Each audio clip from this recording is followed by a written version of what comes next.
Okay, so now that we've seen what Newton's first and second laws show us, let's kind of put Newton's second law into action. All right, so here we have a problem, and we're going to say that this is a frictionless surface. So we don't have any forces working right now other than 10 newtons. Okay, so remember we have 10 newtons, and newtons have to do with acceleration. Okay, so this is accelerating at 10 newtons.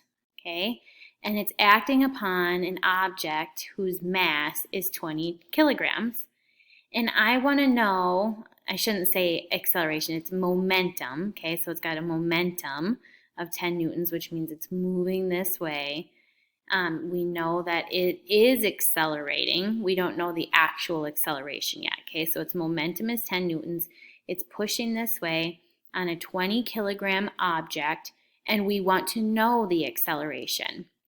Well, from what we saw back here, we can figure this out because force is equal to mass times acceleration. Okay, so what we do is force equals mass times acceleration, and we need to solve for A. So we need to isolate A so that we can figure out what it is. Okay, we just did this with speed and velocity quite a bit.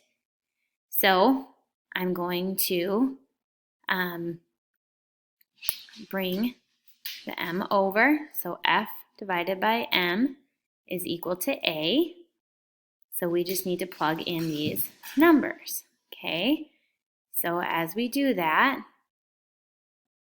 we know that it's 10 newtons over 20 kilograms. So the acceleration is 0.5 meters per second squared, okay? 0.5 meters per second squared.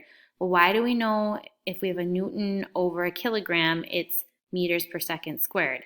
Number one, we know that acceleration is measured in meters per second squared. Number two, if I have a newton over a kilogram, that's up here. I have a newton over a kilogram. Remember, a newton is a kilogram, meters per second over a kilogram. So kilogram would cancel out kilogram, and we would just have meters per second squared. Okay? All right. And we'll do some more of those practice problems when I'm back tomorrow, okay?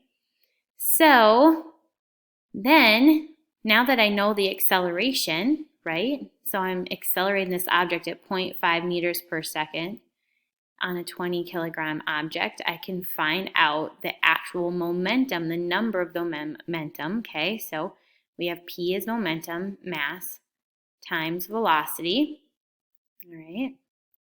So we have 0.5 meters per second, 20 kilograms. We have a momentum, 20 times 0.5 is going to be 10 joules, okay? And that's what we saw earlier.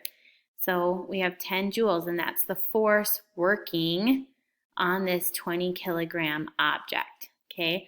We will do more examples of this, like I said, when I'm back tomorrow. But this is just showing you that here we have a force of 10 newtons. Okay, I said that was the momentum. That's the force working on this object. Down here, this is really just telling us the same thing. We have the momentum equation, which is very similar to force equals mass times acceleration. Only here we're doing momentum and velocity. And of course, we get 10 joules. We would expect those to be the same. Okay, so pause here. You guys are gonna go watch a video on Isaac Newton's laws, and then you guys are going to do a worksheet as homework for tomorrow on that CK12 reading that you started with today.